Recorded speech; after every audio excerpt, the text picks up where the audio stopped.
কঙ্গোর পূর্বাঞ্চলীয় শহর গোমায় রুয়ান্ডা সমর্থিত M23 বিদ্রোহীদের হামলার সময় শত শত নারীকে ধর্ষণ এবং আগুনে জীবন্ত পুড়িয়ে হত্যা করা হয়েছে। বুধবার এক প্রতিবেদনে এই খবর জানিয়েছে ব্রিটিশ সংবাদ মাধ্যম দ্য গার্ডিয়ান। জাতিসংঘের একজন জ্যেষ্ঠ কর্মকর্তার বরাত দিয়ে প্রতিবেদনে বলা হয়েছে, বিদ্রোহীদের হামলার সময় গোমার মুনজেনজে কারাগারে বন্দী নারীদের উপর নারকীয় অত্যাচার চালানো হয়, আর কারাগারে থাকা হাজার হাজার পুরুষ বন্দী পালিয়ে যায়। জাতিসংঘ শান্তিরক্ষা বাহিনীর উপপ্রধান ভিভিয়ান ভ্যান ডি পেরে জানিয়েছেন, ঘটনার সময় কারাগার থেকে প্রায় 4000 পুরুষ বন্দী পালিয়ে যেতে সক্ষম হলেও নারীদের অংশটিতে আগুন ধরিয়ে দেওয়া হয়। তিনি বলেন, কারাগারে থাকা শত শত নারীকে ধর্ষণ করা হয়, এরপর তাদের কক্ষগুলোতে আগুন লাগিয়ে পুড়িয়ে মারা হয়।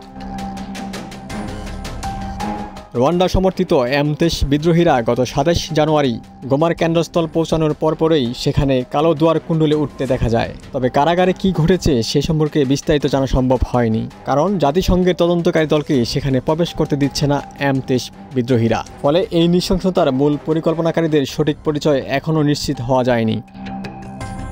জানা গেছে, গোমায় প্রায় 2000 মৃতদেহ এখন সমাহিত করার অপেক্ষায় রয়েছে। জাতিসংঘের মানবাধিকার দপ্তর সতর্ক করেছে, গোমায় বিদ্রোহী দলগুলো সংঘাতের অস্ত্র হিসেবে যৌন সহিংসতা চালাচ্ছে। গোমার পরিস্থিতি এতটাই ভয়াবহ যে 10 লাখের বেশি মানুষের শহরটি এখন পুরোপুরি M23 বাহিনীর দখলে রয়েছে। তবে গত সোমবার হঠাৎ করেই বিদ্রোহীরা একতরফা যুদ্ধবিরতি ঘোষণা দেয়। বিশ্লেষকরা মনে করছেন, রুয়ান্ডার লক্ষ্য হল কঙ্গোর আরও বেশি ভূখণ্ড দখল করা।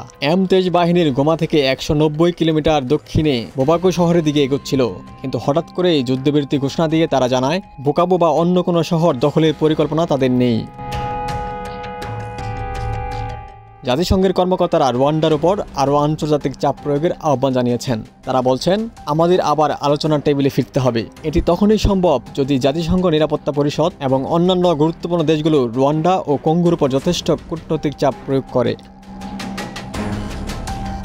জাতিসংঘ কর্মকর্তারা জানিয়েছেন, গোমায় মানবিক পরিস্থিতি এতটাই খারাপ যে শহরের এক প্রান্ত থেকে আরেক প্রান্তে যাতায়াত করা কঠিন হয়ে পড়েছে। বিদ্রোহীরা জাতিসংঘ বাহিনীকে শুধু খাবার ও পানি পরিবহনের অনুমতি দিচ্ছে।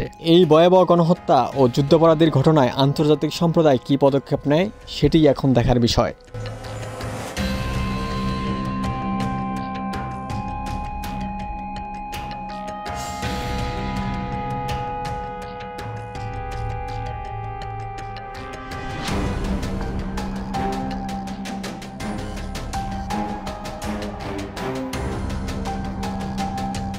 ওমর ফারুক, ঢাকা প্রকাশ।